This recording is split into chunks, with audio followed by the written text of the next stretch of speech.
وَإِذْ قَالَتْ طَائِفَةٌ مِّنْهُمْ يَا أَهْلَ يَثْرِبَ لَا مُقَامَ لَكُمْ فَارْجِعُوا وَيَسْتَأْذِنُ فَرِيقٌ مِّنْهُمُ النَّبِيَّ يَقُولُونَ إِنَّ بَيُوتَنَا عَوْرَةٌ وَمَا هِيَ بِعَوْرَةٍ إِن يُرِيدُونَ إِلَّا فِرَارًا وَإِذْ قَالَتْ، اور جب کہا، قالت، قالت اب آپ دیکھ رہے ہیں نا کہ یہ ہے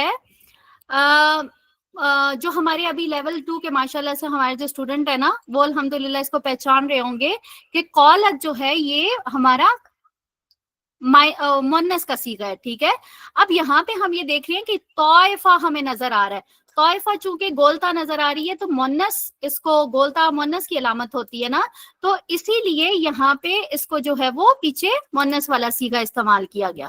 اب یہاں پہ کہا جا رہا ہے کہ وَإِذْ قَالَتْ طَائِفَةٌ مِّنْهُمْ، جب کہا ان میں سے ایک گروہ نے. ٹھیک ہے، اب جیسے میں نے آپ کو پہلے بھی کہا تھا کہ ہمارا جو لاسٹ لیکچر کمپلیٹ ہوا تھا اس کی جو لاسٹ آیت تھی اس میں منافقین کا جو ذکر تھا نا وہ سٹارٹ ہو چکا تھا. اب سب سے پہلے جو ہے وہ منافق کے بارے میں آپ ایک بات ذہن میں رکھ لیں کہ منافق کسے کہتے ہیں. ایسے تو ہم جو ہے وہ بہت ساری ہم اکثر آیات بھی دیکھتے ہیں، یہاں پہ بھی کوٹ کی جاتی ہیں. ٹھیک ہے، تو ہمیں صرف نا دو ایسی ہم خصلتیں دیکھ لیتے ہیں کہ اس کی وجہ سے ہمیں یہ معلوم ہو جاتا ہے کہ یہ منافق کی یہ عادت ہے، یہ عادت کہہ لیں یا خصلت کہہ لیں. ٹھیک ہے، یا خاصیت کہہ لیں. تو پہلی خاصیت کیا ہے منافق کی کہ اس کے دل میں برائی ہوتی ہے جبکہ اس کی زبان کے اوپر جو ہے وہ اچھائی ہوتی ہے. اور جو دوسری خاصیت کیا ہے وہ کیا ہے کہ اس کی جو حقیقی وفاداری ہوتی ہے نا وہ اس کے دنیاوی مفادات کے ساتھ ہوتی ہے، لیکن وہ دین کے ساتھ بھی جو ہے وہ اپنا رشتہ قائم رکھنا چاہتا ہے. ٹھیک ہے، تو یہ دو خاصیتیں ہیں جو کہ منافق کے اندر پائی جاتی ہیں. اب انہی کی روشنی میں ہم نے آج کا لیکچر جو ہے وہ ہم نے سمجھنا ہے. اب جیسے دیکھیں کہ منافقین کا جو ذکر تھا تو اس آیت کے اندر اللہ تعالیٰ نے انہی لوگوں کے خیالات کی عکاسی کی ہے کہ جب ان میں سے ایک گروہ نے کہا کہ یا اہل یثرب. اب یہ دیکھیں یہ ہمیں کیا بتا رہا ہے، یا اہل یثرب.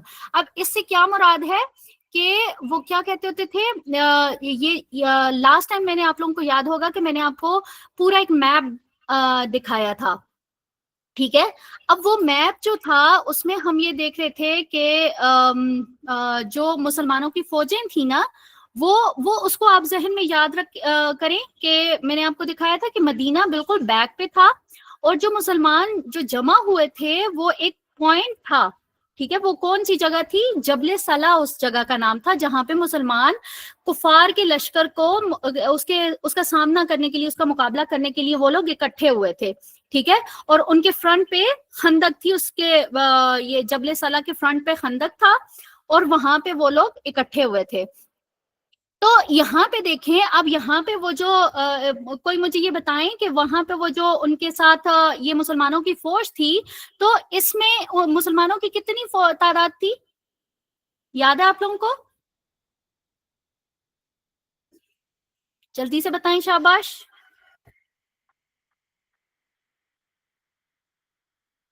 نو، صدف راشد. اللہ اکبر، اللہ اکبر. کیا کہہ رہے ہیں آپ لوگ؟ ماشاء اللہ. فرح کامران، دعا ہارون، آپ لوگوں کا جواب بالکل ٹھیک ہے. 3000 کی فوج تھی. ٹھیک ہے، افشا عمران، شاباش. تو جو مسلمانوں کا جو لشکر تھا اس کی جو تعداد تھی نا وہ 3000 تھی. ٹھیک ہے، اور پھر ہم نے یہ بھی دیکھا تھا کہ ان 3000 کے لشکر میں منافقین بھی شامل تھے. اب یہ جو منافقین تھے نا انہوں نے ان کا مقصد کیا تھا؟ ان کا مقصد جنگ نہیں تھا. ٹھیک ہے، یہ تو یہ سمجھ لیں کہ بس بحالت مجبوری یہ لوگ یہاں پہ آ گئے تھے، ان کا مقصد جنگ کا نہیں تھا. اب وہ جو لوگ تھے جن کو اسپیشلی اللہ تعالیٰ نے کیٹیگرائز کیا ہے، منافقین کے لسٹ میں ان کو ڈالا ہے. اب ان کا یہاں پہ دیکھیں کہ کیا سٹیٹمنٹ انہوں نے دی ہے، یا اہل یثرب. اب یہاں ہم اچھے طریقے سے جانتے ہیں کہ وہ یثرب نہیں ہے. ٹھیک ہے، وہ تو مدینہ ہو گیا، مسلمان ہجرت کر کے آئے تو اس کے بعد جو ہے وہ اس کا نام مدینہ ہو گیا تھا، لیکن ان لوگوں نے یہاں پہ اس کو اہل مدینہ کیوں نہیں کہا؟ مسلمان ہونے کے باوجود انہوں نے یا اہل مدینہ نہیں کہا، اہل یثرب کہا۔ تو اس کی ریزن کیا تھی کہ یہ لوگ کیا چاہ رہے تھے کہ ایک تو سب سے پہلے یہ سمجھ لینا کہ ان کا یہ جو یا اہل یثرب جو انہوں نے کہا ہے نا، تو انہوں نے مدینہ کا جو پرانا نام لیا تو اس سے معلوم یہی ہوتا ہے کہ منافقین کے لیے ایمان اور اخوت کی کوئی بھی امپورٹنس نہیں ہے، ٹھیک ہے؟ یہ ان کے اندر کی بزدلی ہے جس نے انہیں یہ کہنے پہ مجبور کیا ہے۔ حالانکہ آپ دیکھیں کہ امام قرطبی ہیں، ان کا قول جو ہے وہ اس بارے میں پتا چلتا ہے کہ یثرب جو ہے وہ جاہلیت کے ناموں میں سے ہے، جبکہ مدینہ شرعی ناموں میں سے ہے جو کہ رسول اللہ صلی اللہ علیہ وسلم نے خود رکھا تھا۔ اس کے بارے میں ہمیں جو ایک حدیث بھی ملتی ہے وہ کیا ہے، اچھا یہ یہاں پہ دیکھیں یہ منافق کسے کہتے ہیں، یہاں پہ یہ دونوں اس کی جو خاصیت ہے نا وہ آپ کو یہاں پہ ملیں گی۔ اب یہ مشکات المصابیح کی حدیث ہے 2738۔ اب یہاں پہ دیکھیں جابر رضی اللہ تعالیٰ سے روایت ہے، جابر رضی اللہ تعالیٰ کیا کہتے ہیں کہ سمیت رسول اللہ صلی اللہ علیہ وسلم یقول ان اللہ سمى المدینہ طابا، کہ میں نے رسول اللہ صلی اللہ علیہ وسلم کو یہ کہتے ہوئے سنا کہ مدینہ کا نام طابا، طابا کس کو کہتے ہیں؟ پاکیزہ، ٹھیک ہے، پاک۔ تو ان لوگوں نے جان بوجھ کے جو ہے وہ پرانا نام یثرب یوز کیا، ٹھیک ہے۔ تو یہاں سے ایک جو چیز ہمیں یہ معلوم ہوتی ہے وہ کیا ہے کہ ان کے اندر جو ایمان تھا نا وہ یہ سمجھتے ہیں کہ وہ تھا ہی نہیں۔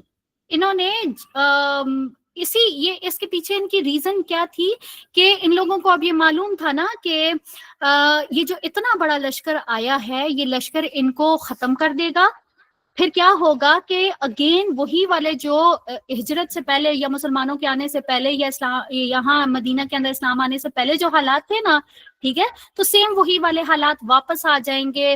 اسلام میں چونکہ آپ کو پتہ ہے نا کہ جب آپ اسلام قبول کر لیتے ہیں تو پھر آپ کے اوپر کچھ پابندیاں بھی لازم ہو جاتی ہیں، جن کو آپ نے کچھ رولز ہوتے ہیں جن کو آپ نے فالو کرنا ہوتا ہے۔ اب یہ جو تھے اسلام تو قبول کر لیا لیکن وہ رولز فالو نہیں کر پا رہے تھے، ٹھیک ہے۔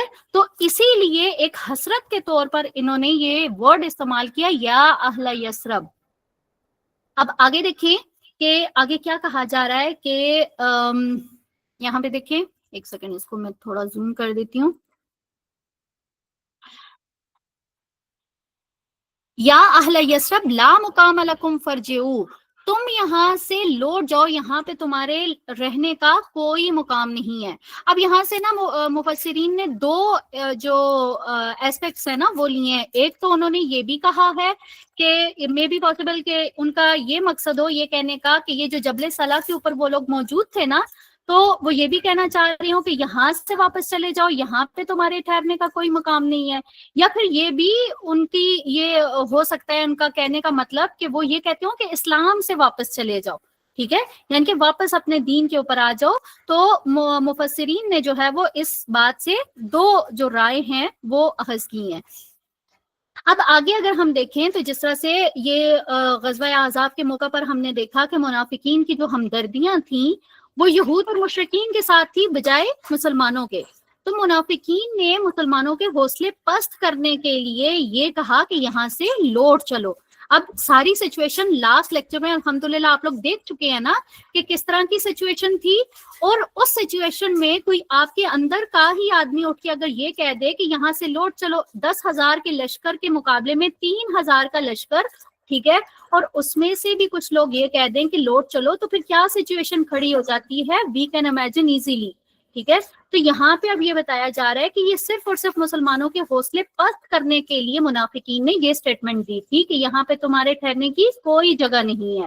پھر اسی طرح سے دیکھیں کہ یہاں پہ آگے کیا کہا جا رہا ہے کہ وَيَسْتَأْذِنُ فَرِيقٌ، اور ان میں سے ایک جو ایسا گروہ تھا وہ اجازت مانگ رہا تھا، منہم، ان میں سے، النبیہ، نبی سے، یقولون اِنَّ بَیُوتَنَا عَوْرَةٌ، اب انہوں نے کیا کہا کہ ہمارے جو گھر ہیں نا وہ غیر محفوظ ہیں.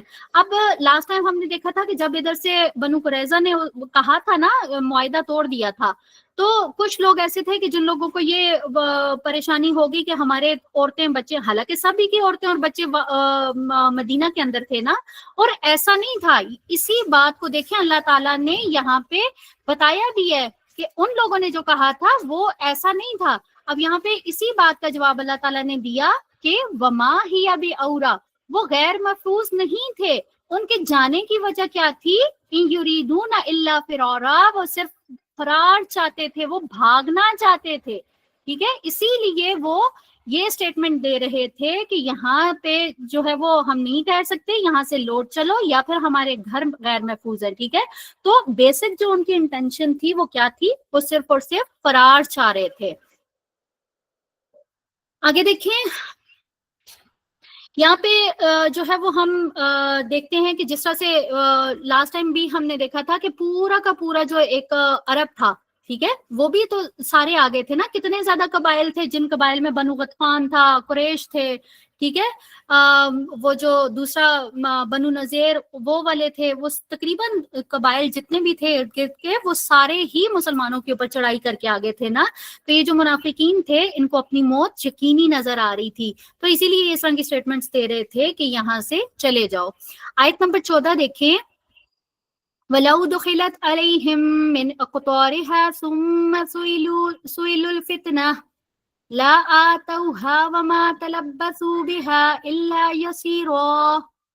اگر شہر کے اطراف سے دشمن گھس آئے ہوتے اور اس وقت انہیں فتنے کی طرف دعوت دی جاتی تو یہ اس میں جا پڑتے اور مشکل ہی سے وہ فتنے میں شریک ہونے سے تعامل کرتے.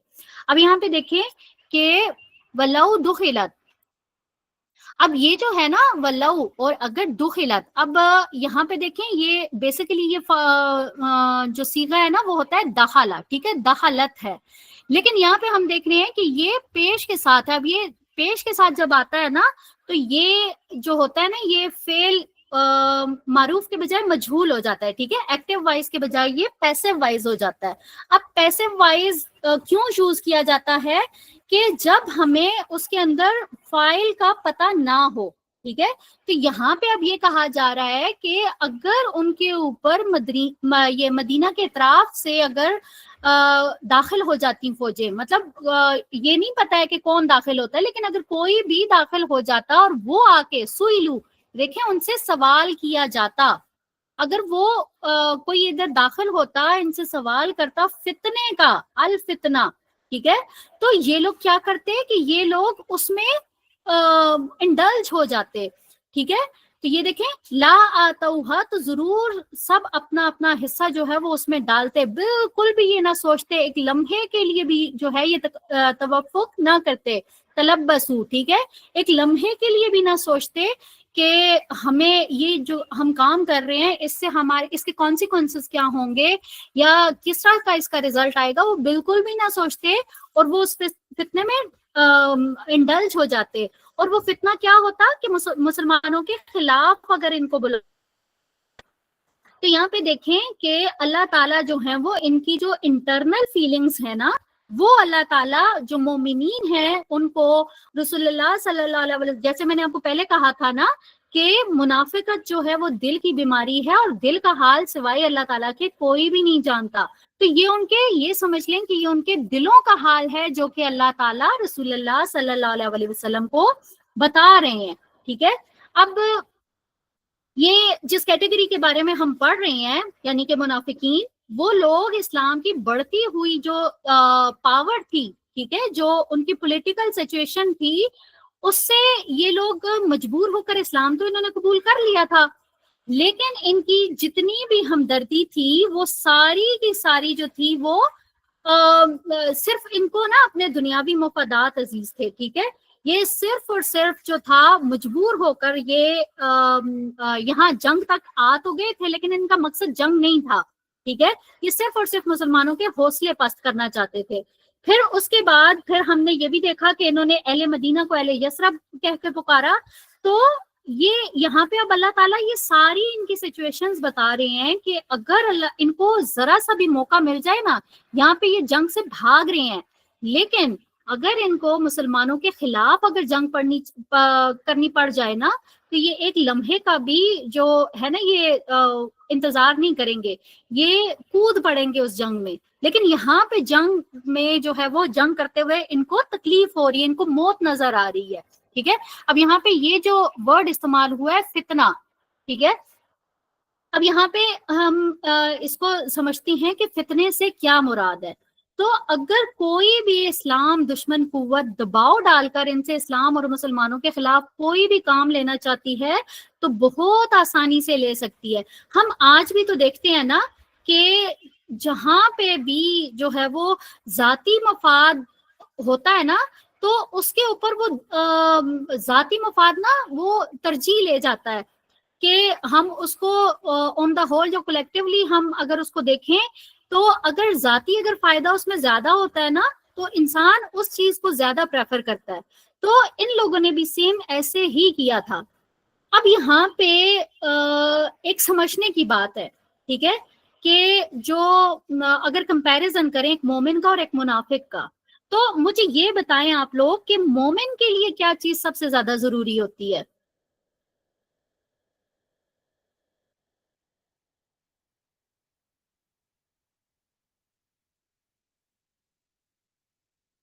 مومن کے لیے سب سے زیادہ کیا چیز ضروری ہوتی ہے؟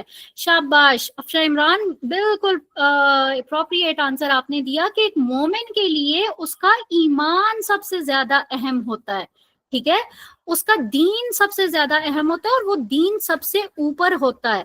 وہ اس دین کے لیے اپنے ایمان کے لیے وہ کسی بھی قسم کی قربانی دینے کو وہ تیار ہوتا ہے، ٹھیک ہے۔ اگر اس کو دین کے نام پر کوئی کام کرنے کو کہا جائے، کوئی چیز چھوڑنے کو کہا جائے تو وہ فوراً سے پہلے وہ تیار ہو جاتا ہے۔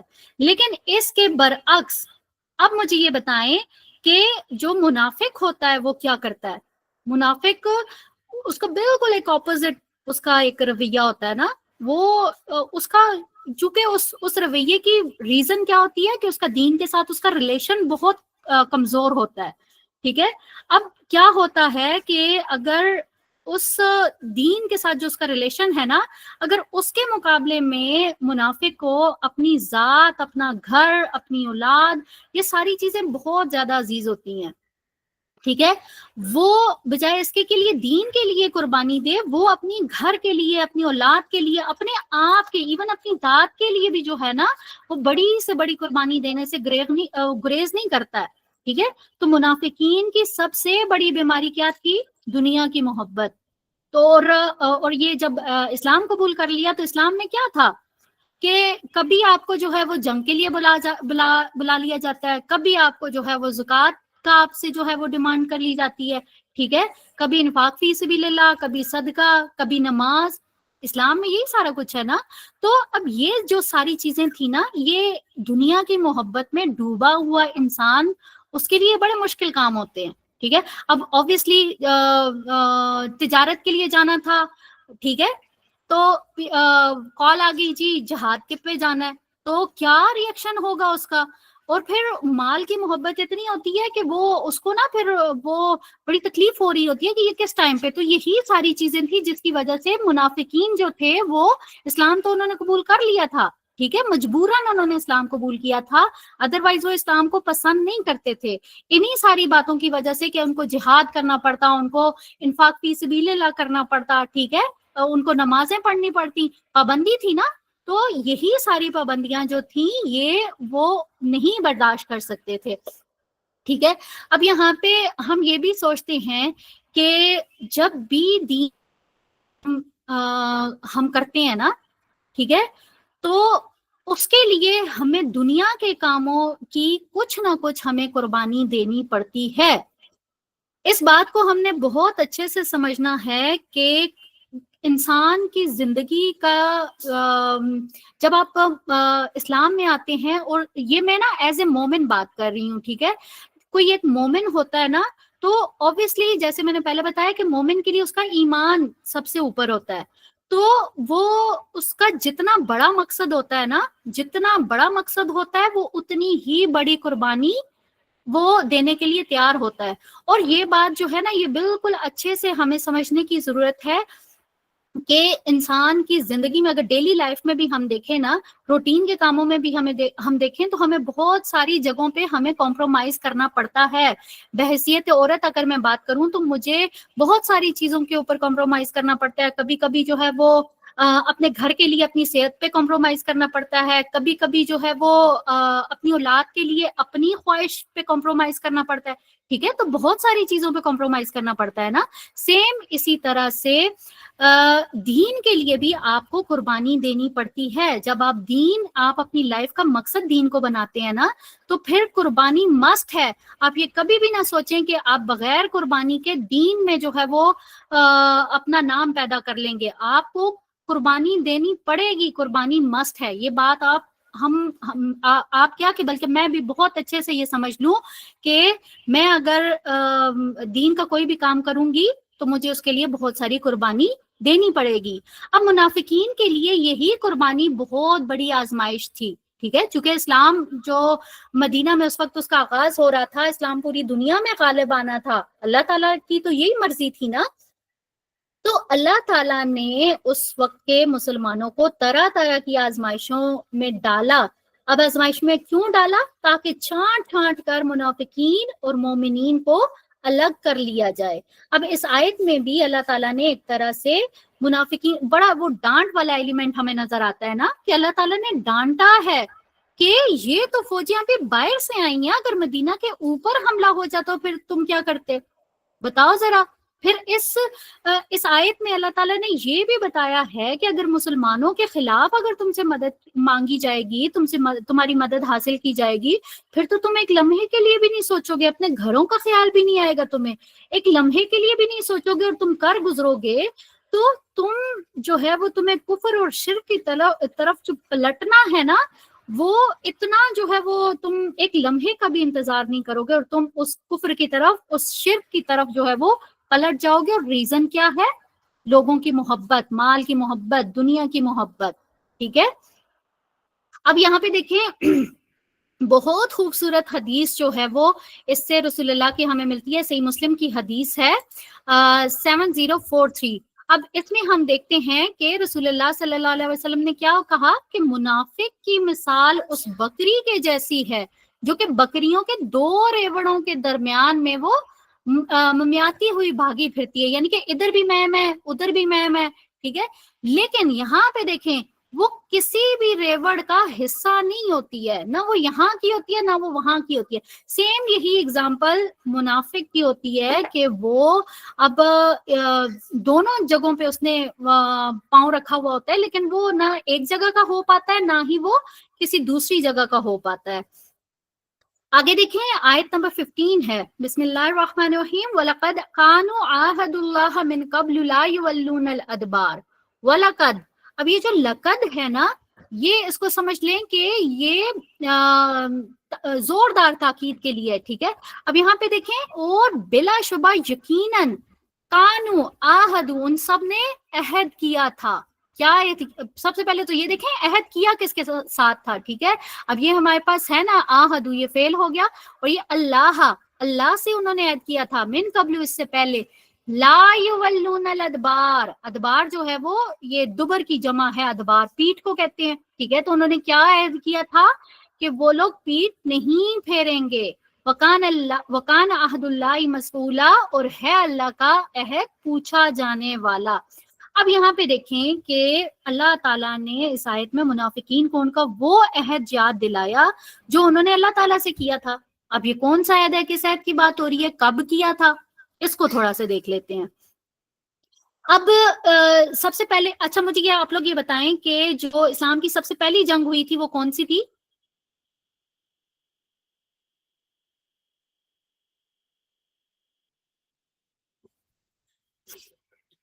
شاباش. اسلام کی جو سب سے پہلی جنگ ہوئی تھی وہ تھی جنگ بدر. ٹھیک ہے، اور جنگ بدر میں کتنے مسلمان شریک ہوئے تھے یہ بھی بتا دیں.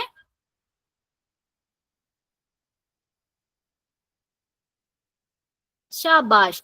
جنگ بدر میں صرف اور صرف 313 لوگ شامل تھے. ٹھیک ہے، اب ایسا تو نہیں تھا کہ صرف 313 ہی مسلمان تھے، بہت سارے تھے نا، لیکن جنگ میں صرف 313 شامل ہوئے تھے. اب جو پیچھے بچ گئے تھے نا، ٹھیک ہے، یہ ان لوگوں کو اللہ تعالیٰ مخاطب کر رہے ہیں۔ اب جب جنگ میں آپ نے دیکھا تھا کہ کس طرح سے اللہ تعالیٰ نے مسلمانوں کو فتح دی تھی، ایک بہت کھلی روشن فتح تھی کہ 1000 کے مقابلے میں 313 لوگوں نے فتح حاصل کی تھی، ٹھیک ہے، تو اس میں اوبیسلی اللہ تعالیٰ کی مدد شامل تھی۔ اور پھر اس کے بعد اس جنگ میں فتح کے بعد جو مسلمانوں کو عزت اور احترام اور اسپیشلی جو مال غنیمت ملا تھا نا، تو ان ساری چیزوں کو دیکھتے ہوئے بہت سارے منافقین اور بہت سارے ایسے لوگ بھی تھے، مطلب مومنین کی کیٹیگری میں بھی وہ لوگ آتے تھے، تو یہاں پہ دیکھیں کہ بہت سارے لوگوں نے یہ عہد کیا تھا اللہ تعالیٰ سے کہ یا اللہ اگر اگلی دفعہ اگر ہمیں جنگ کا موقع جو ہے وہ نصیب ہوا تو ہم ضرور نکلیں گے اور ہم پیٹ نہیں پھیریں گے، ٹھیک ہے۔ تو اس آیت میں اللہ تعالیٰ نے وہ ہی وعدہ جو کیا تھا نا اللہ تعالیٰ سے، وہی وعدہ یاد دلایا ہے، ٹھیک ہے۔ اور پھر اللہ تعالیٰ نے وعدہ ہی نہیں یاد دلایا، پھر اس کا رزلٹ بھی بتایا ہے کہ یہ جو وعدہ تم لوگوں نے بھولا ہے نا، جو عہد شکنی کی ہے، اس کا سوال بھی کیا جائے گا، اس کے متعلق پوچھا بھی جائے گا۔ اسی کو ہم آگے دیکھتے ہیں، ہمارے پاس صحیح مسلم کی حدیث ہے 4583۔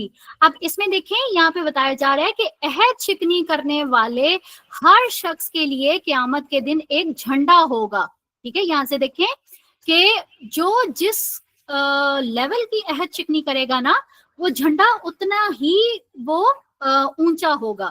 اب یہاں پہ اللہ تعالیٰ نے ایک طرح سے عہد شکنی کا لیول بھی بتایا ہے کہ جس درجے کی عہد شکنی ہوگی تو وہ اتنا ہی اس کا جھنڈا بھی، مطلب دور سے پہچانا جائے گا کہ یہ عہد شکن ہے، یہ اپنے وعدے سے پھرنے والا ہے، ٹھیک ہے، تو وہ دور سے ہی پہچان لیا جائے گا۔ پھر اسی طرح سے سورہ اسراء کی آیت نمبر 34 میں بھی ہے کہ وَأَوْفُوا بِعَهْدِي إِنَّ الْعَهْدَ كَانَ مَسْئُولًا، کہ بے شک اپنے عہد کو پورا کرو، بے شک عہد کے بارے میں سوال کیا جائے گا۔ اور یہی جو چیز ہے نا، اب یہ اللہ تعالیٰ نے ان کو پہلے تو ان کا عہد یاد دلایا ہے، ٹھیک ہے۔ اب آیت نمبر 16 کے اندر دیکھیں اللہ تعالیٰ کیا کہہ رہے ہیں، قُلْ لَن يَنْفَعَكُمُ الْفِرَارُ إِن فَرَرْتُم مِّنَ الْمَوْتِ أَوِ الْقَتْلِ وَإِذًا لَّا تُمَتَّعُونَ إِلَّا قَلِيلًا۔ اے نبی ان سے فرماؤ اگر تم موت یا قتل سے بھاگنا چاہو تو تمہیں کوئی فائدہ نہیں ہوگا، اس کے بعد زندگی کا فائدہ اٹھانے کا تھوڑا ہی موقع تمہیں مل سکے گا۔ اب یہاں پہ دیکھیں کہ اللہ تعالیٰ نے نا یہاں پہ تقدیر کے بارے میں اللہ تعالیٰ نے اس آیت میں ہمیں بتایا ہے، ٹھیک ہے، کہ انسان اپنی تقدیر سے چاہ کے بھی نہیں بھاگ سکتا ہے۔ اگر تو تمہاری قسمت میں موت لکھی ہوئی ہے نا تو وہ تمہیں آ جائے گی، چاہے تم کتنا ہی بھاگو۔ تو اللہ تعالیٰ نے اس آیت میں منافقین کو پہلے ان کا وعدہ جو ہے وہ وعدہ خلافی ان کو یاد دلائی ہے، پھر اس کے بعد ایک وارننگ دی ہے کہ اگر موت یا پھر یہاں یہ جیسے میدان جنگ سے بھاگنے کی بات کر رہے تھے نا وہ، تو اللہ تعالیٰ نے کہا ہے کہ اگر میدان جنگ سے بھاگتے ہو، موت کے ڈر سے بھاگتے ہو، تو یہ بھاگنا جو ہے وہ تمہیں فائدہ نہیں دے گا، تو موت سے نہیں بچ پاؤ گے، کیونکہ میدان جنگ سے فرار موت کو ٹال نہیں سکتا ہے۔ اگر تمہاری موت اگر تمہاری قسمت میں موت لکھی ہے نا تو وہ تمہیں تمہارے گھر میں بھی آ جائے گی، وہ وہاں پہ بھی تمہیں آ پکڑے گی، ٹھیک ہے۔ اسی طرح سے دیکھیں سورہ نساء کی آیت نمبر ہے 78، یہاں پہ اب اللہ تعالیٰ کیا کہہ رہے ہیں کہ اینما تکونوا یدرککم الموت، تم جہاں کہیں بھی ہوگے موت تمہیں پا لے گی، یدرککم الموت کہ موت تمہیں پا لے گی، وکنتم فی بروج مشیدہ، چاہے تم مضبوط قلعوں کے اندر بھی ہو۔ اب یہاں پہ اللہ تعالیٰ نے کیا کہا، اب یہ قلعوں کا ذکر کیوں کیا اللہ تعالیٰ نے کہ تم قلعوں کے اندر بھی ہوگے تو موت اگر تمہاری لکھی ہوئی ہے وہ تمہیں مل جائے گی۔ پھر ساتھ ہی اللہ تعالیٰ نے یہ بھی کہا کہ اگر تو انہیں کوئی بھلائی ملتی ہے تو وہ کہتے ہیں کہ یہ اللہ کی طرف سے، اور اگر کوئی برائی پہنچتی ہے تو کہتے ہیں کہ یہ تیری طرف سے، یعنی رسول اللہ صلی اللہ علیہ وسلم کو جو ہے وہ پوائنٹ آؤٹ کر رہے ہیں کہ اگر کوئی برائی پہنچ رہی ہے۔ اب یہ جو اس پورے سینیریو کو یاد کریں غزوہ احزاب والے، تو کتنا زیادہ آزمائش والا ٹائم تھا نا، تو یہاں پہ اللہ تعالیٰ نے جو ہے وہ اشارہ کیا ہے کہ اگر تو ان کو کوئی پریشانی پہنچتی ہے تو ڈائریکٹ یہ جو ہے وہ مخاطبت رسول اللہ سے کرتے ہیں کہ یہ آپ کی وجہ سے آئی ہے، ٹھیک ہے۔ تو یہاں پہ جیسے شروع میں ہم نے پڑھا نا کہ اس میں اللہ تعالیٰ نے تقدیر کے بارے میں بتایا کہ جو بات آپ کی تقدیر میں لکھی ہوئی ہے وہ تو ہونی ہی ہونی ہے۔ آگے دیکھیں آیت نمبر 17 میں اللہ تعالیٰ کیا کہہ رہے ہیں، قل من ذا الذی یعصمکم، قل کہہ دیجئے، من ذا الذی کون ہے وہ جو یعصمکم بچائے گا تمہیں، یعصمکم ٹھیک ہے، کس سے بچائے گا، من اللہ اللہ تعالیٰ سے۔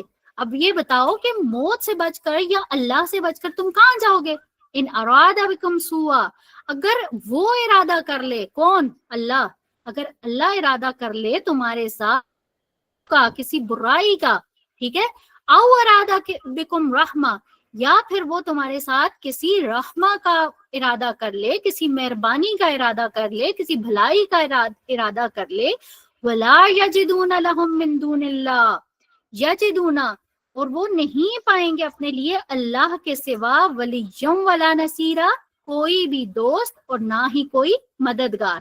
یعنی اب یہاں پہ اللہ تعالیٰ کیا کہہ رہے ہیں کہ بتاؤ کون ہے جو تمہیں اللہ تعالیٰ سے بچا سکتا ہے اگر وہ تمہیں نقصان پہنچانے کا ارادہ کرے، یا اگر وہ تمہیں کوئی رحمت کا ارادہ کرتا ہے تمہارے بارے میں تو کون جو ہے وہ اس چیز کو تم سے دور کر سکتا ہے۔ اب یہاں پہ ہمیں یہ نظر آتا ہے نا کہ اللہ تعالیٰ نے یہ جو ایک کھوٹا انسان ہوتا ہے نا، منافق، ٹھیک ہے، ہر کھوٹے انسان کی اللہ تعالیٰ نے اس طرف توجہ دلائی ہے کہ اللہ تعالیٰ کہتا ہے کہ بتاؤ تمہیں کون بچائے گا، ٹھیک ہے، اللہ سے بچ کر تم جاؤ گے کہاں، تم رب سے بھاگنا چاہتے ہو، تم دین سے بھاگنا چاہتے ہو، تم رب کے کام سے بھاگنا چاہتے ہو، تم جنگ سے بھاگنا چاہتے ہو، تو بتاؤ تمہیں کون بچائے گا۔ تو یہاں پہ اللہ تعالیٰ نے واضح کیا ہے کہ اس کائنات میں ہر کام اللہ کے ارادے سے ہوتا ہے۔ اللہ تعالیٰ نے شعور دلایا ہے کہ اگر اللہ تمہیں برائی پہنچانا چاہتا ہے یا تمہیں ہلاک کرنا چاہے یا مالی نقصان پہنچانا چاہے تو بتاؤ تمہیں کون برائی سے بچائے گا۔ تم اگر اللہ سے بھاگنا بھی چاہو گے تو کوئی ولی، کوئی مددگار، کوئی دوست تمہیں نہیں بچا سکتا، تمہارے کام نہیں آئے گا، ٹھیک ہے۔ تو اللہ تعالیٰ اور اس کے رسول کی نافرمانی کرنے والے اللہ کے سوا کسی کو بھی اپنا مددگار نہیں پاتے ہیں، یہ کوئی ایسا مددگار ان کو نہیں ملتا جو کہ ان کی سرپرستی کر سکے، انہیں نقصان سے بچا سکے۔ حضرت عبداللہ کی ایک حدیث ہے، ان سے ایک روایت ملتی ہے، جامع ترمذی کی حدیث ہے، حدیث نمبر 2516۔ اب اس میں دیکھیں، یہ مین پورشن دیکھیں، باقی حدیث ڈیٹیل ہے کہ اگر ساری امت بھی جمع ہو کر تمہیں کوئی نفع پہنچانا چاہے تو وہ تمہیں اس سے زیادہ کچھ بھی نفع نہیں پہنچا سکتی جتنا اللہ نے تمہارے لیے لکھ دیا، یعنی جتنا تقدیر میں تمہارے لیے لکھا ہوا ہے اس سے زیادہ نفع کوئی نہیں پہنچا سکتا۔ سیم اسی طرح سے جتنا تقدیر میں آپ کے لیے نقصان لکھا ہوا ہے، ساری امت مل کے بھی اگر اس نقصان سے آپ کو بچانا چاہے تو نہیں بچا سکتی ہے، ٹھیک ہے۔ یہاں پہ اس حدیث سے ہمیں کیا سبق ملتا ہے کہ قلم اٹھا لیے گئے ہیں، صحیفے خشک ہو چکے ہیں، جو کچھ اللہ تعالیٰ نے تمہارے نصیب میں لکھا ہے اب جو ہے وہ اسی کو ایکسپٹ کرنا ہے۔ آیت نمبر 18 ہے، قد یعلم اللہ المعوقین منکم والقائلین لاخوانہم۔ اب یہاں پہ قد یعلم اللہ جانتا ہے، یعلم اللہ اللہ جانتا ہے، المعوقین سب رکاوٹ ڈالنے والوں کو، منکم تم میں سے۔ اب یہاں پہ اللہ تعالیٰ کیا کہہ رہے ہیں کہ اللہ تعالیٰ تم میں سے جو بھی رکاوٹ ڈالنے والے ہیں اللہ تعالیٰ ان سب کو خوب جانتا ہے۔ اب یہ جو ہے نا معوقین، ٹھیک ہے، اس کو جو ہے وہ تھوڑا سا سمجھ لیں کہ یہ جو ہے یہ عین واو قاف اس کا روٹ ہے اور آ کا یاؤ کو یہ اسم الفاعل ہے، ٹھیک ہے۔ اب یہاں پہ ہم یہ دیکھتے ہیں آقا کا مطلب آنکھ، ہم یہ اپنی اردو زبان میں بھی یوز کرتے ہیں نا کہ آنکھ کر دینا، رکاوٹ ڈال دینا، ٹھیک ہے۔ تو اس سے کیا مراد ہے، کسی کو اسم الفاعل ہے نا تو اس کا کیا مطلب ہے، آنکھ کر دینے والا یا روکنے والا، محروم کر دینے والا، ٹھیک ہے۔ تو یہاں پہ اب کیا اللہ تعالیٰ نے کہا، موفقین سے کیا مراد ہے، بھلائی سے روکنے والے، ٹھیک ہے، رکاوٹیں ڈالنے والے۔ تو اللہ تعالیٰ منافقوں کو جانتا ہے کہ حق سے روکنے والے کون ہیں، وہ خود بھی حق سے رک رہے ہیں اور دوسروں کو بھی روکتے ہیں۔ اوپر ہم نے دیکھا نا کہ خود تو ان کے دل میں کھوٹ تھا، باقیوں کو بھی کہہ رہے تھے کہ اہل یثرب چلو یہاں سے، یہاں پہ تمہارے ٹھہرنے کا کوئی مقام نہیں ہے، ٹھیک ہے۔ تو اسی بات کو اللہ تعالیٰ یہاں پہ پوائنٹ آؤٹ کر رہے ہیں کہ یہ خود بھی رکتے ہیں اور دوسروں کو بھی روکتے ہیں، اور یہ خاص موقع ہے۔ کہاں سے روک رہے ہیں، جہاد سے روک رہے ہیں نا، تو یہاں پہ ان کی کیا اسٹیٹمنٹ تھی کہ ہمارے پاس چلے آؤ، چھوڑیے سب کچھ، یہ کیا ادھر جو ہے وہ ایک مصیبت میں پڑ گئے ہو، ہمارے پاس آؤ۔ اب یہ جو لوگ تھے نا، یہ ان کے بارے میں یہ بات سمجھ لیں کہ یہ خود تو قربانی دینے سے ڈر رہے ہیں، ٹھیک ہے، بلکہ ڈر کیا کہ ان کی خواہش ہی نہیں ہے کہ کوئی قربانی دے۔ اب یہ دوسروں کو بھی روک رہے ہیں کہ تم لوگ بھی نہ قربانی دینا، تم لوگ بھی جو ہے وہ بھاگ جاؤ، پیٹ دکھا دو، ٹھیک ہے۔ تو یہاں پہ یہ اس بات کو سمجھیں کہ خود رکنا یہ تو سراسر ایک گمراہی ہے، ایک کوتاہی ہے، لیکن دوسروں کو جو روکنا ہے نا، یہ ڈھٹائی ہے، ٹھیک ہے۔ یعنی خود تو رک کے اور ڈھیٹ بن کے دوسروں کو بھی جو ہے وہ روکا ہے۔ تو یہاں پہ اللہ تعالیٰ نے ہمیں ان لوگوں کی جو ایک سائیکالوجی ہے نا، وہ جو ہے وہ سب کے سامنے کھول کے رکھی ہے۔ آیت نمبر 19 ہے، اشقۃ علیکم۔ اب یہاں پہ دیکھیں، یہ جو اللہ تعالیٰ نے ان کے لیے اسٹیٹمنٹ یوز کیا نا، اشقہ، ٹھیک ہے، اشقہ جو ہے یہ شیخ سے نکلا ہے، ٹھیک ہے، اور شیخ جو ہے یہ دو چیزوں کا کمبینیشن ہوتا ہے، ٹھیک ہے۔ کون کون سی؟ ایک تو ہرس ہوگی، ٹھیک ہے، اور دوسرا ہو گیا بخل۔ اب یہ ہرس اور بخل، اب یہ دونوں چیزیں جب ملتی ہیں نا تو اس کو اشقہ کہتے ہیں۔ اب یہ جو تھے نا، یہ منافق کی یہ والی جو کوالٹی ہے نا، اس کو اب آپ نے سمجھنا ہے، ٹھیک ہے، کہ یہاں پہ اب اللہ تعالیٰ کیا کہہ رہے ہیں، اشقۃ علیکم فَإِذَا جَاءَ الْخَوْفُ رَأَيْتَهُمْ، جب خوف میں یہ آپ کو دیکھیں گے تو ینظرون، وہ سب دیکھتے ہیں، علیکا، آپ کی طرف۔ جب خوف میں ہوتے ہیں تو رسول اللہ صلی اللہ علیہ وسلم کی طرف دیکھتے ہیں۔ آگے دیکھیں دیکھتے کیسے ہیں، اللہ تعالیٰ نے نا ایک ایک ان کی جو خصلت ہے نا اس کو کھول کھول کے بیان کیا ہے۔ تدور اعینہم، ایسے دیکھتے ہیں کہ ان کی آنکھیں گھوم رہی ہوتی ہیں، کلذی، اس کی طرح، یخشا، جس کے اوپر غشی تاری ہوئی ہے۔ اب مجھے یہ بتائیں، اب یہاں پہ یہ دیکھیں اللہ تعالیٰ نے اس کو بھی کر دیا، ایکسپلین کر دیا کہ کون سی غشی، موت کی غشی۔ ہم بہت سارے لوگوں کی ہماری آنکھوں کے سامنے ڈیتھ ہو جاتی ہے، ان کی روح پرواز کر رہی ہوتی ہے، تو کر جاتی ہے، تو اس سے پہلے ہم لوگ دیکھ رہے ہوتے ہیں نا کہ جو حالت نزاع ہوتی ہے وہ بڑی ایک انبیئریبل کنڈیشن ہوتی ہے، کبھی کبھی ان سم کیسز، ٹھیک ہے، کبھی کبھی وہ بڑی انبیئریبل سی سچویشن ہوتی ہے، وہ جس بندے پہ گزر رہی ہوتی ہے اس کے لیے تو ہے ہی ہے، لیکن اس کے جو سراؤنڈنگس میں ہوتے ہیں نا ان کے لیے بھی وہ ویسی سچویشن ہوتی ہے۔ اب یہ سچویشن ایسی ہے کہ اس میں انسان کچھ بھی نہیں کر سکتا، اس کے ہاتھ میں کچھ بھی نہیں ہوتا، وہ چاہے کتنی ہی پاورز لگا لے، کتنا ہی پیسہ لگا لے، کتنا ہی ہاتھ پاؤں وہ مار لے، وہ اس انسان کو جس کے اوپر یہ عالم طاری ہوتا ہے، وہ اس کو اس سچویشن سے نہیں نکال سکتا، ٹھیک ہے۔ تو کتنی خوبصورت اگزامپل اللہ تعالیٰ نے دی ہے منافق کی، دیکھیں کتنی خوبصورت، تو خیر اپروپریٹ نہیں لگ رہا ورڈ، لیکن دیکھیں کتنی ایک کلیئر اگزامپل ہے کہ اللہ تعالیٰ نے کس طرح سے جو ہے وہ اس چیز کو سمجھایا ہے۔ مطلب ایک سائیکالوجی اللہ تعالیٰ نے سمجھائی ہے نا منافق کی، کہ جب بھی اس کے اوپر خوف کا کوئی عالم ہوتا ہے، ابھی خوف کا اللہ تعالیٰ نے کیوں ذکر کیا کہ ظاہر خوف کا عالم تھا، کہ جب آپ دیکھ رہے ہیں کہ 3000 کا آپ کا لشکر ہے اور اتنے 10,000 کے جو قریب لوگ جو ہیں وہ آپ کے اوپر لشکر کشی کے لیے آئے ہوئے ہیں، تو خود ہی ہم امیجن کر سکتے ہیں کہ کس طرح کا عالم ہوگا۔ تو جب خوف کا عالم ہے تو اس میں ان کے اوپر بے ہوشیاں طاری ہو رہی ہیں، ٹھیک ہے۔ تو یہاں پہ اللہ تعالیٰ نے مثال کے ذریعے سمجھایا ہے کہ وہ بے ہوشیاں کیسی ہیں، جب کسی کے اوپر موت آ جاتی ہے تو اس کی جو کنڈیشن ہوتی ہے سیم ایسی منافق کی کنڈیشن ہے کہ اس کو نا موت نظر آ رہی ہے۔ اور پھر آگے دیکھیں، فَإِذَا ذَهَبَ الْخَوْفُ، اور پھر جب خوف چلا جاتا ہے، سَلَكُوكُمْ بِأَلْسِنَةِ حِدَادٍ، اب یہ دیکھیں سَلَكُوكُمْ، یہ سب تکلیف دیں گے تمہیں، بِأَلْسِنَةٍ، السنہ جو ہے یہ لسان کی جمع ہے، ٹھیک ہے، حداد کہتے ہیں حد کو، حداد، ٹھیک ہے، حد، یہ حداد جو ہے اسی سے حدید بھی نکلا ہے، حدید لوہے کو کہتے ہیں، اور حداد مطلب یہ لوہے کی جو یہ سمجھیں اس کا جو کنارہ ہوتا ہے نا، جو اس کا ایج ہوتا ہے، ٹھیک ہے، یہ اس کو کہتے ہیں۔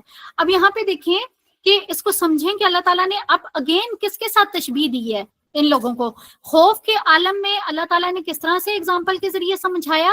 اب یہاں پہ دیکھیں جب خوف نہیں ہے تو پھر ان کی کیا سچویشن ہوتی ہے کہ اتنی کوئی چرب زبانوں سے وہ رسول، اب یہ سلاکوکم کا کیا مطلب ہے، وہ تکلیف دیتے ہیں تمہیں، یعنی کہ رسول اللہ صلی اللہ علیہ وسلم کو وہ اپنی تیز زبانوں کے ذریعے، اپنی کینچی کی طرح چلتی ہوئی زبانوں کے ذریعے سے وہ رسول اللہ صلی اللہ علیہ وسلم کو وہ ایذا پہنچاتے ہیں.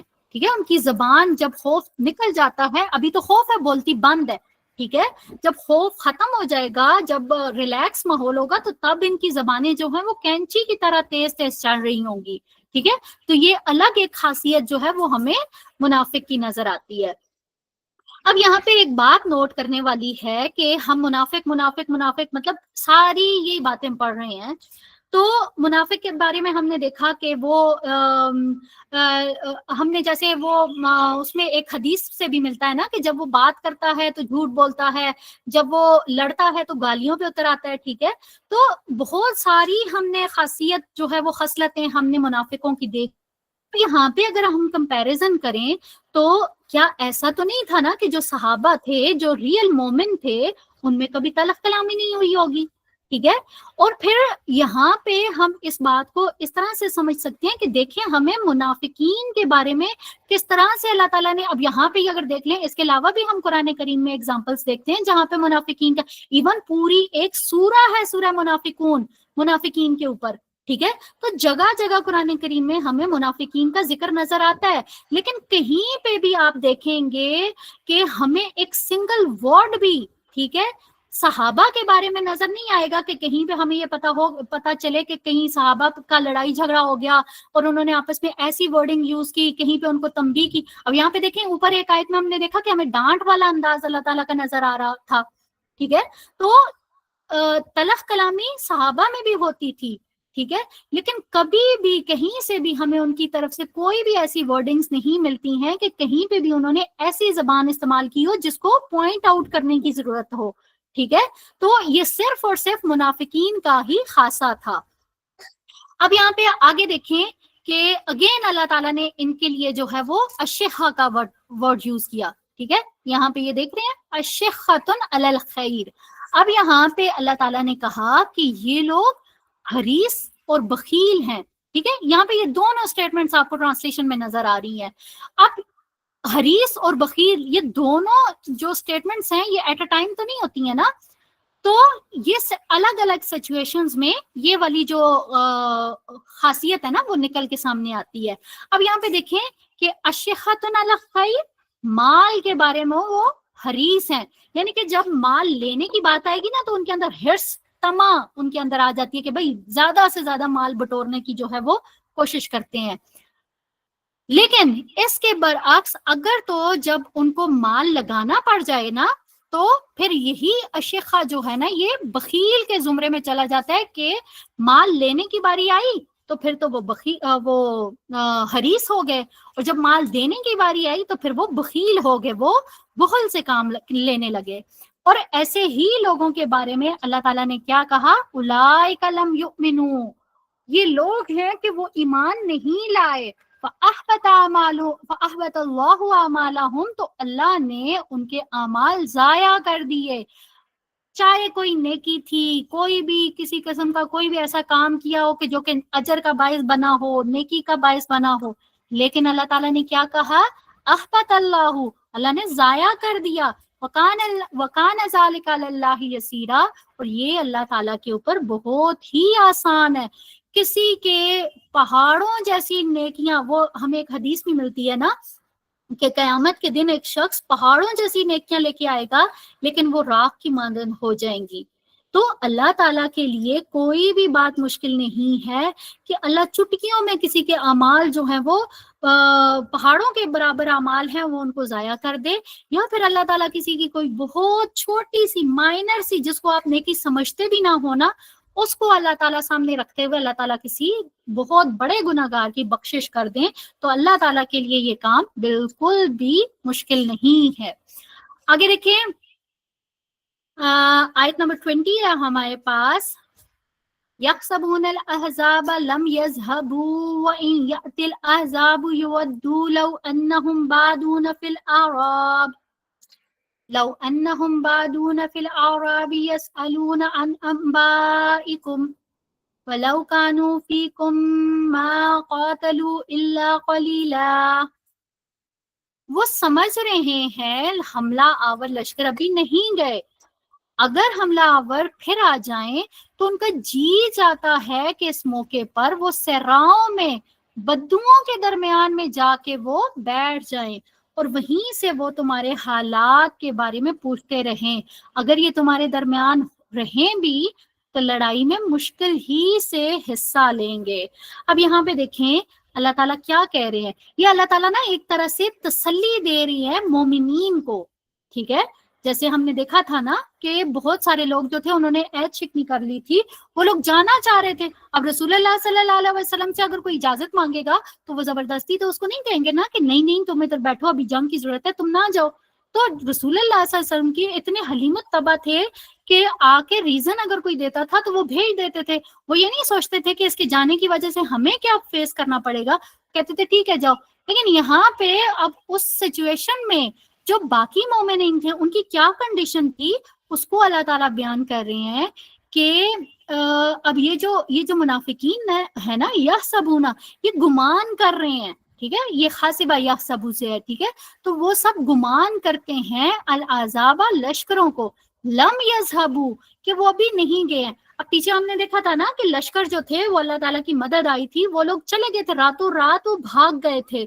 ٹھیک ہے، تو اب یہ یہاں پہ اللہ تعالیٰ بتا رہے ہیں کہ جو منافقین تھے ان کو اس بات کا یقین ہی نہیں ہو رہا تھا کہ اللہ تعالیٰ نے مومنین کی مدد کی ہے، کفار کے لشکر بھاگ گئے ہیں، بلکہ وہ تو ابھی بھی اسی گمان میں ہیں کہ لشکر کہیں نہ کہیں پہ موجود ہوں گے، وہ پھر سے آ جائیں گے، پھر سے حملہ کر دیں گے، وہ لوٹ آئیں گے. مطلب ان کے اندر یہ ہی چیزیں جو تھیں وہ رپیٹ ہو رہی تھیں. اب یہاں پہ دیکھیں اللہ تعالیٰ نے ان کی ایک اور جو ہے وہ خصلت بیان کی ہے کہ یہ لوگ کیا کہتے ہیں کہ یہ ان کی کیا خواہش ہے کہ یہ لوگ نا اگر لشکر دوبارہ آ جائیں تو یہ اتنے دور، کہیں دور صحراؤں میں چلے جائیں. یہ جو ہے نا بادونا، ٹھیک ہے، باد الباؤ، یہ صحرا اس کو کہتے ہیں. ٹھیک ہے، صحرا، بادونا صحرا میں رہنے والے. تو اب یہ جو ہے ان کی کیا خواہش ہوگی کہ یہ لوگ دیہاتوں میں چلے جائیں، یہ صحراؤں میں چلے جائیں اور وہاں سے پوچھ کے یہ لوگوں سے، وہاں پہ بیٹھ کے یہ لوگوں سے پوچھیں ہاں بھائی بتاؤ جنگ کا کیا حال ہوا، وہ دو مسلمان اور کفار کے آپس میں مشرکین کے اہل مکہ کی جنگ تھی، کیا ہوا ان کا، کون جیتا، کیا ہوا، کس کا زیادہ نقصان ہوا. مطلب ان کی یہ خواہش ہے کہ ہم لوگ دور سے بیٹھ کے ان کی خبریں لیتے رہیں. تو اللہ تعالیٰ نے جو ہے وہ مسلمانوں کو، جو مومنین تھے ان کو تسلی دی ہے کہ یہ اگر جا رہے ہیں نا تو ان کو جانے دو. اگر یہ تم لوگوں کے بیچ میں موجود ہوتے بھی، دیکھیں وَلَوْ كَانُوا فِيكُمْ، اگر یہ تم لوگوں کے بیچ میں ہوتے بھی، مَا قَاتَلُوا، تو وہ نہ لڑتے، الا قلیلا، مگر بہت تھوڑا. یہ اگر ہوتے بھی تو یہ بہت کم لڑتے. یہاں پہ ہمارا جو رکوع ہے وہ رکوع نمبر 2 وہ کمپلیٹ ہو جاتا ہے. یہاں سے آگے جو ہے وہ آیت نمبر 21 سے رکوع نمبر 3 سٹارٹ ہو رہا ہے. ٹھیک ہے، اب یہ جو رکوع نمبر 3 ہے اس میں ہم یہ دیکھتے ہیں آیت نمبر 21، لَقَدْ كَانَ لَكُمْ فِي رَسُولِ اللَّهِ أُسْوَةٌ حَسَنَةٌ لِمَنْ كَانَ يَرْجُو اللَّهَ وَالْيَوْمَ الْآخِرَ وَذَكَرَ اللَّهَ كَثِيرًا. حقیقت یہ ہے کہ تمہارے لیے اللہ کے رسول کی زندگی بہترین نمونہ ہے، بشرطے کہ وہ شخص اللہ اور یوم آخرت کے بارے میں امید رکھتا ہو اور اللہ کو کثرت سے یاد کرنے والا ہو. اب یہ جو دو کوالٹیز ہیں نا، ٹھیک ہے، ان کو آپ نے ان کو غور سے جو ہے وہ ہم نے سمجھنا ہے. اب یہاں پہ اللہ تعالیٰ کیا کہہ رہے ہیں کہ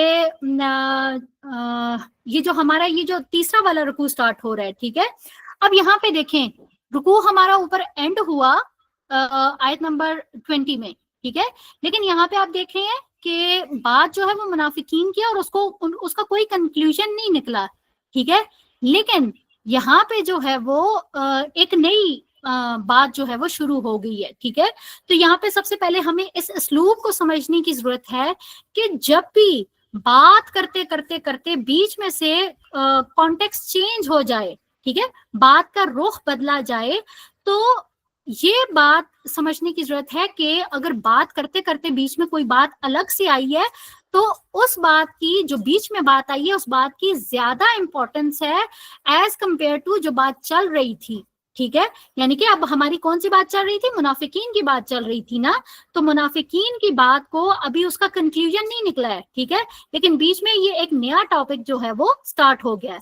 اب اس نئے ٹاپک میں اللہ تعالیٰ نے کیا کہا ہے؟ مومنین کو مخاطب کیا ہے. ٹھیک ہے, اب یہاں سے آن ورڈز آپ دیکھیں گے کہ ڈائریکٹ اللہ تعالیٰ نے مومنین کے ساتھ مخاطبت کی ہوئی ہے. ٹھیک ہے, یہاں سے اب یہاں پہ دیکھیں کہ رسول اللہ صلی اللہ علیہ وسلم جو ہے وہ ان کے لیے اللہ تعالیٰ نے کیا کہا کہ لکم تمہارے لیے رسول اللہ اسوۃ حسنہ, تمہارے لیے اللہ کے رسول میں بہترین نمونہ ہے.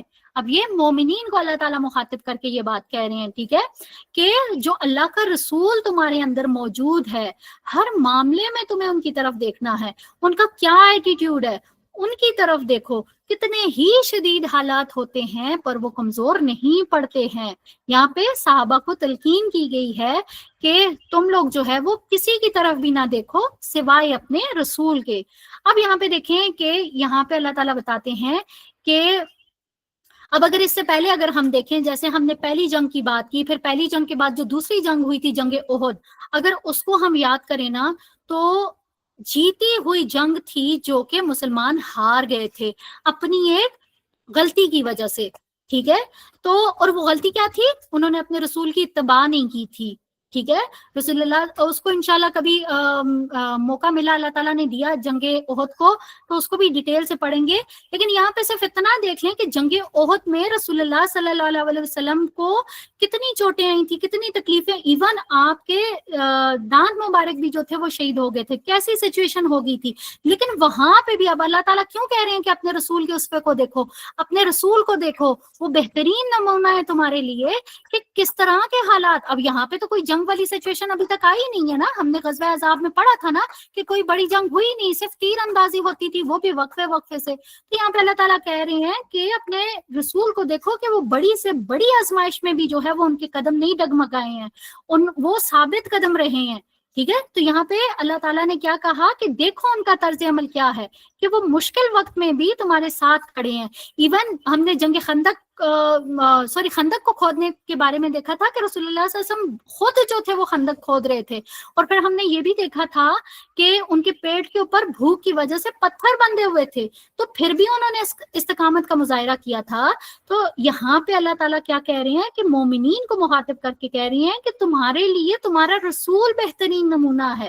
ٹھیک ہے, ہم یہ دیکھتے ہیں کہ رسول اللہ صلی اللہ علیہ وسلم کا جو توکل ہے, جو ان کی شجاعت ہے, وہ مومنین کے لیے نمونہ ہے. ٹھیک ہے, ہر معاملے میں انہیں ان کے اوپر توکل کرنا ہے. جس طرح سے رسول اللہ صلی اللہ علیہ وسلم کا اللہ تعالیٰ کے اوپر توکل تھا, سیم انہوں نے اسی طرح سے اپنے صحابہ کی بھی جو ہے وہ انہوں نے ٹریننگ کی تھی. اب یہاں پہ دیکھیں, ہم نے پچھلے لیکچر میں دیکھا تھا نا کہ رسول اللہ صلی اللہ علیہ وسلم نے وہ پتھروں کی چمک کے اندر اپنے صحابہ کو انقلاب کی وسعتیں دکھائی تھیں, اور جو صحابہ تھے, جو ریئل صحابہ تھے, انہوں نے اس کے اوپر یقین بھی کیا تھا. جب انہوں نے کہا تھا نا کہ آپ کو رومن اور ایران اور یہ سارے امپائرز ان کی فتح آپ کو نصیب ہوگی, تو وہ جو صحابہ تھے ان کے دلوں کے اندر یقین اور امید کی لہریں پھوٹی تھی.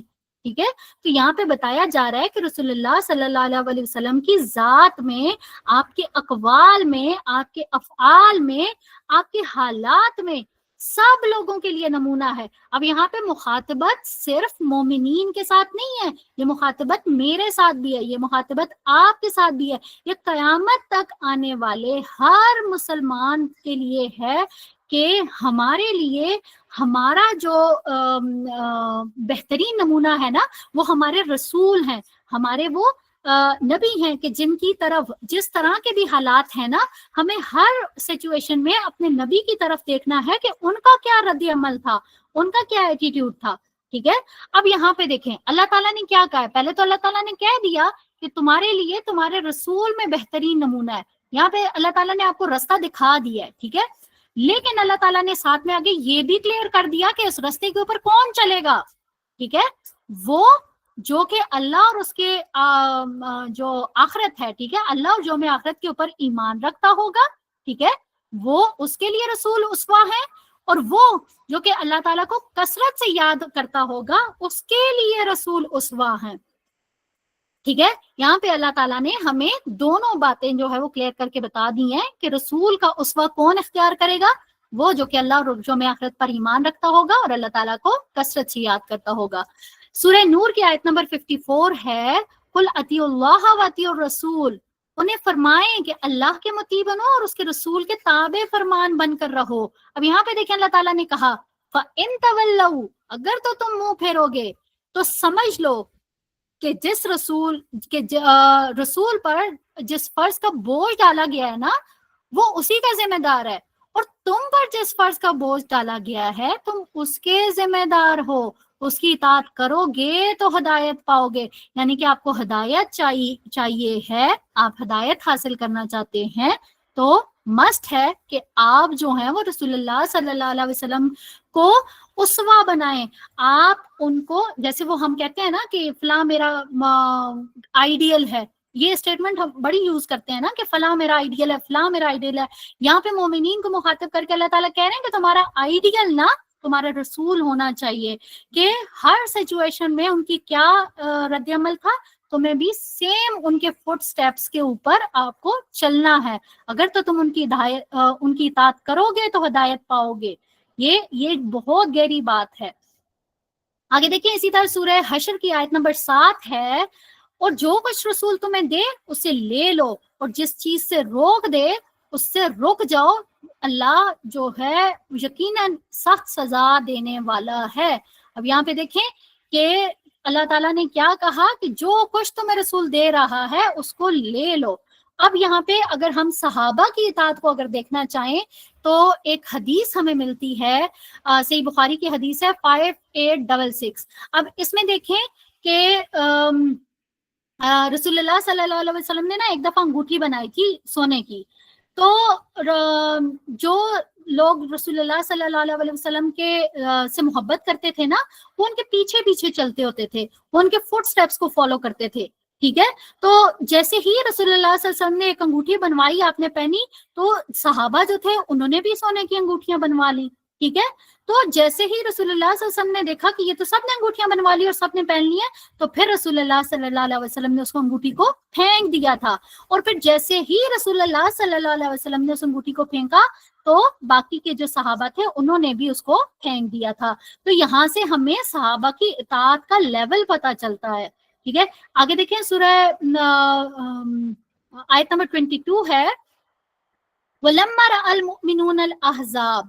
اب یہاں پہ دیکھیں جیسے پہلے میں نے آپ کو کہا تھا نا کہ یہ جو آیات ہے نا یہ ساری مومنین کے ساتھ مخاطبت ہے۔